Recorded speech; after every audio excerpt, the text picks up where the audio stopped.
খেলাধুলাটা আমরা কি বলি রাজনৈতিক থেকে দূরে রাখো, তাই না? তা আমরা সেই রাজনৈতিকটাকেই আমরা ইনপুট করছি খেলাধুলার মধ্যে। ক্রিকেটের এখন ব্যাপারটা হচ্ছে ক্রিকেটের সবকিছু আবার ক্রিকেটের কন্ট্রোলে নেই। বিজেপি বা যারা হিন্দুত্ববাদী অনেকে বলছে যে দীপু দাসকে হত্যা করেছে, তার জন্য তার প্রতিবাদে এটা করা হয়েছে, কিন্তু বাস্তবে যদি তাই হয় তাহলে হাসিনাকে কেন কোলে বসিয়ে রেখেছে? কথা কি ক্লিয়ার নাকি ভেজাল আছে?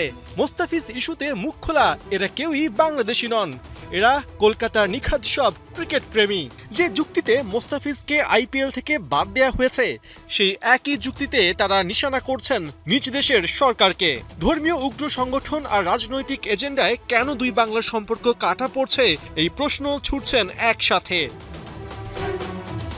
কলকাতার ইডেন গার্ডেন্স স্টেডিয়ামের গায়ে কপিল দেবের বিশ্বকাপ জয়ের সেই ঐতিহাসিক মুহূর্ত।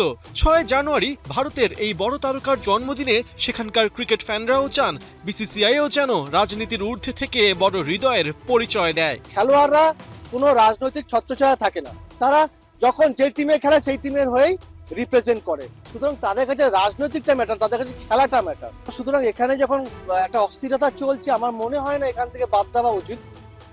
মোস্তাফিজ কোনো নিউ কামার নন, না মাত্র মূল্যে কেনা কোনো মিডিওকারও নন।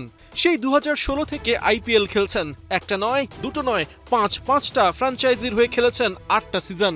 সে মোস্তাফিজকে যখন রেকর্ড 9 কোটি 20 লাখ রুপিতে কলকাতা নিলামের মঞ্চে দলে ফেরায়, তারপর এই কলকাতার রাজপথই দেখেছে কিভাবে বাংলাদেশের বিরুদ্ধে, শাহরুখ খানের বিরুদ্ধে হিংসা ঢেলে দিয়েছে গুটি কতক মানুষ। শেষ পর্যন্ত বিসিসিআই তাদের হট্টগোলে নতি স্বীকার করে মোস্তাফিজকে বাদ দেয়। কিন্তু বিষয়টা কি আসলেই এতটা সহজ ছিল? মুস্তাফিজকে নিয়ে যে অপমানটা করা হয়েছে ডেকে, কারণ বিসিসিআইয়ের লিস্টে তো তার ছিল। জয় শাহ যখন তাকে লিস্টে রেখেছে অকশানে, দেশদ্রোহী বলতে গেলে তো জয় শাহ, তাহলে রাখলো কেন? কিন্তু এখানে বলির পাঠা করা হলো শাহরুখ খানকে, কেকেআরকে, বাংলাকে কালিমালিপ্ত করা হলো। বাংলাদেশের সাথে বাঙালির একটা যে সম্পর্ক, সাংস্কৃতিক সম্পর্ক বা খেলাধুলার সম্পর্ক, সেই সম্পর্কটাই কোথাও না কোথাও এই ধর্মীয় ব্যাপারটাকে এনে নিয়ে একটা নোংরা করে ফেললো জায়গাটাকে। আসন্ন আইপিএলে ইডেন গার্ডেন্সে মোট 7টি ম্যাচ আয়োজনের কথা। এরই মধ্যে সেই ম্যাচগুলোর টিকিট বিক্রিও শুরু হয়েছে।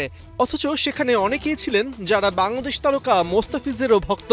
কাটার মাস্টারকে বাদ দেবার পর টি-20 বিশ্বকাপ খেলতে ভারত সফরে এরই মধ্যে না যাবার সিদ্ধান্ত নিয়েছে বিসিবি। কলকাতার ক্রীড়াপ্রেমীরাও বলছে বাংলাদেশ সঠিক সিদ্ধান্তই নিয়েছে। এটা তো হওয়ার ছিলই, এটা আগে থেকে মোটামুটি বোঝা গিয়েছিল যে মুস্তাফিজকে যদি বিসিসিআই আইপিএল খেলতে না দেয় বাংলাদেশের কোনো প্লেয়ারকে, তাহলে ওরাও একটা এরকম কিছু স্টেপ নেবে, এটা ভাবা হয়েছিল ওদের দিক থেকে।